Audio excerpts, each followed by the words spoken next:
Hello everyone, कैसे हो आप सब। स्वागत है एक बार फिर से आप सभी का एक और नई वीडियो में। गाइज, एक बहुत बड़ी खबर आ रही है। बता दें आप लोगों को कि जो कर्मचारी सामाजिक आर्थिक आधार के अंक लेकर पक्की नौकरी लगे थे, अब उनकी जो नौकरी है वो कच्ची नौकरी में बदल सकती है। जी हाँ गाइज, यहाँ पर देख लीजिए कि सामाजिक आर्थिक आधार पर मिली नौकरी खोने वालों के अनुबंध पर जारी रखेंगे सेवाएं। तो गाइज, यहाँ पे हाईकोर्ट ने ये बड़ा फैसला लिया है क्योंकि इनकी कोई गलती नहीं थी। सरकार ने जो प्रक्रिया अपनाई थी उसी के तहत ही ये पक्की नौकरी लगे थे। तो अब इनकी कोई गलती नहीं है और इनको एक साथ ऐसे नौकरी से हटाने की बजाय इनकी जो नौकरी है वो बरकरार रखी जाए, फिर चाहे अनुबंध पर ही क्यों ना रखी जाए। तो आइए देख लीजिए पूरा मामला। तो गाइज, यहाँ पे हजारों नियमित पक्के कर्मचारियों की जो नौकरी है वो कच्ची नौकरी में बदल सकती है आने वाले टाइम में। तो ये देख लीजिए कि सेवा बरकरार, सामाजिक आर्थिक आधार के अंकों के सहारे लगे हजारों कर्मियों की नौकरी से संकट टला, यानी कि इनको एक साथ नहीं हटाया जाएगा। ये संकट तो टल गया है और हाईकोर्ट ने इनको लेकर क्या कहा है, कैसे इनकी नौकरी बचाई जा सकेगी, यहाँ पे विस्तार पूर्वक बताया गया है कि पंजाब एवं हरियाणा हाईकोर्ट ने प्रदेश सरकार द्वारा 11 जून 2019 को जारी अधिसूचना को रद्द कर दिया है, जिसके तहत विभिन्न भर्तियों में सामाजिक आर्थिक आधार और अनुभव के नाम पर 10 अतिरिक्त अंक दिए गए थे। हालांकि डबल बेंच ने सामाजिक आर्थिक आधार के अंकों के सहारे लगे हजारों कर्मचारियों को राहत देते हुए स्पष्ट कर दिया है कि इन्हें पूरी तरह से निकाला नहीं जाएगा। संशोधित मेरिट में जगह नहीं बना पाने वाले कर्मचारियों को सरकार अनुबंध आधार पर नियुक्ति देगी। भविष्य में जब नियमित पद उपलब्ध होंगे तब इन्हें नियमानुसार नियुक्ति है जो वो दी जाएगी। जस्टिस संजीव प्रकाश शर्मा और जस्टिस मीनाक्षी मेहता की डिवीजन बेंच ने कई याचिकाओं का निपटारा करते हुए 2019 के बाद हुई उन सभी सरकारी भर्तियों के परिणामों को रद्द कर नए सिरे से तैयार करने का आदेश दिया है, जिनमें सामाजिक और आर्थिक आधार पर अतिरिक्त अंक देकर चयन किया गया था। कोर्ट ने इसे संविधान के समता और समान अवसर के सिद्धांत के खिलाफ मानते हुए कहा है कि इन बोनस अंकों ने चयन प्रक्रिया को दूषित कर दिया है। बिना ठोस आंकड़ों के अतिरिक्त अंकों का लाभ दिया गया है, जिससे यह पूरी प्रक्रिया संवैधानिक प्राविधान के विरुद्ध हो गई है। पीठ ने उन उम्मीदवारों के लिए नो फॉल्ट सिद्धांत को भी लागू किया है जिन्होंने लिखित परीक्षा पास की थी और लंबे समय से कार्यरत हैं।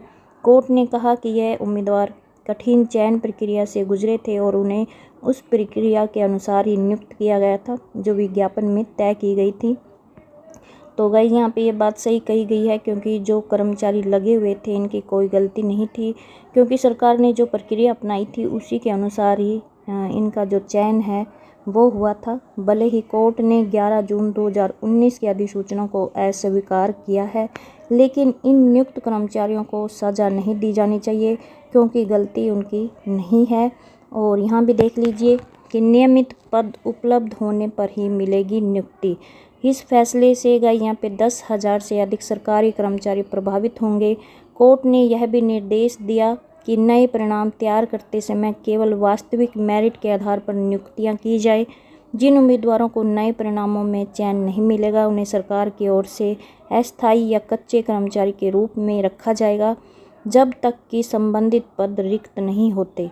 भविष्य में जब नियमित पद उपलब्ध होंगे तब उन्हें नियमानुसार नियुक्ति दी जाएगी। कोर्ट ने यह भी स्पष्ट किया है कि हम नहीं चाहते कि ऐसे लोग जिनकी कोई गलती नहीं है अपनी नौकरी पूरी तरह से खो दे, इसलिए भर्ती से बाहर किए गए लोगों को तुरंत सेवा से हटाने का आदेश नहीं दिया गया है। हालांकि जो लोग नए मेरिट के आधार पर ऊपर आएंगे उन्हें नियुक्ति के साथ चयन की तारीख से वरिष्ठता और अन्य सभी लाभ है जो वो प्रदान किए जाएंगे।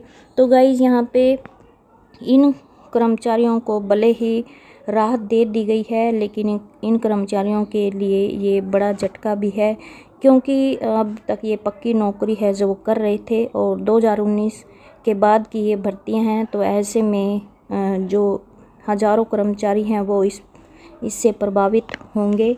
ये भी देख लीजिए, कोर्ट ने कहा नियम मूलभूत त्रुटिपूर्ण था। कोर्ट ने कहा कि सामाजिक और आर्थिक आधार पर अतिरिक्त अंक देने का जो नियम बनाया गया वह मूलभूत रूप से त्रुटिपूर्ण था। जब पहले से आर्थिक रूप से पिछड़े वर्गों को आरक्षण का लाभ मिल रहा था तो फिर इस तरह के अतिरिक्त लाभ की आवश्यकता ही नहीं थी। यानी कि जो EWS कोटा है उसको लेकर यहाँ पे ये बात कही गई है और यह भी आरक्षण का ही एक रूप है जिससे आरक्षण की निर्धारित 50% सीमा का उल्लंघन हुआ है, जो कि कानूनन मान्य नहीं है। और हाईकोर्ट ने न केवल इन अंकों को अवैध ठहराया बल्कि चयन प्रक्रिया को ही लापरवाही पूर्ण बताया। सरकार ने न तो किसी प्रकार के सामाजिक आर्थिक आंकड़े एकत्रित किए और न ही इस आधार पर अतिरिक्त अंकों की वैधता का कोई वैज्ञानिक आधार है जो प्रस्तुत किया है। तो गाइज आप समझ सकते हो कि इन कर्मचारियों के लिए कितनी बड़ी परेशानी है जो खड़ी हो गई है, क्योंकि इतने साल पक्की नौकरी करने के बाद अब